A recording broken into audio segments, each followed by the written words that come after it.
Russia today की एक report के अनुसार चीन ने जिस क्षेत्र पर कब्जा जमाया है वह भारतीय भूमि है और चीन के दावों के ठीक उलट संपूर्ण लद्दाख क्षेत्र पर भारत शासन करने का वास्तविक अधिकारी है।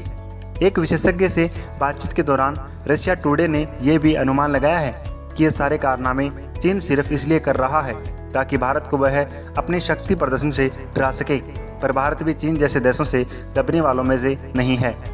रशिया टुडे की इस रिपोर्ट में इस बात पर भी सहमति जताई गई है कि भारत को अपने क्षेत्र में विकास करने का पूरा अधिकार है और चीन इसमें हस्तक्षेप करने वाला कोई नहीं होता है। इससे पूर्णतया स्पष्ट हो जाता है कि रूस के साथ साथ वहां की सरकारी मीडिया में भी भारत के पक्ष में ही रुख बनता दिखाई दे रहा है। गौरतलब है कि रूस वैचारिक रूप से चीन का काफ़ी हद तक समर्थन करता है, पर जब भारत और चीन में किसी एक को चुनना हो तो रूस की प्राइमरी चॉइस भारत ही रहेगी।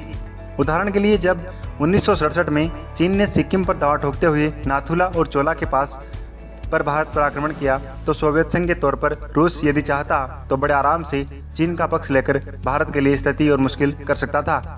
पर एक ही विचारधारा के होने के बावजूद कम्युनिस्ट चीन और कम्युनिस्ट रूस में भी कभी नहीं बनी, इसलिए रूस ने भारत को अपना समर्थन दिया। इसके अलावा रूस के पूर्वी क्षेत्र में भी चीन काफ़ी दखल देता आया है, जिसके कारण रशिया ने प्रत्युत्तर में भारत के साथ अपने संबंध अधिक मजबूत किए हैं। इसके अलावा कूटनीतिक स्तर पर भी भारत रूस के साथ चीन को लेकर कई अहम समझौते कर चुका है। पिछले वर्ष भारत और रूस की सरकारें मिलकर लद्दाख में सोलर प्रोजेक्ट्स में निवेश करने की बात कर चुकी हैं, यानी अन्य देशों से तथाकथित विवादित क्षेत्रों में निवेश करवा के भारत चीन को कड़ा संदेश देना चाहता है कि अब उसका कोई पैंतरा नहीं चलने वाला।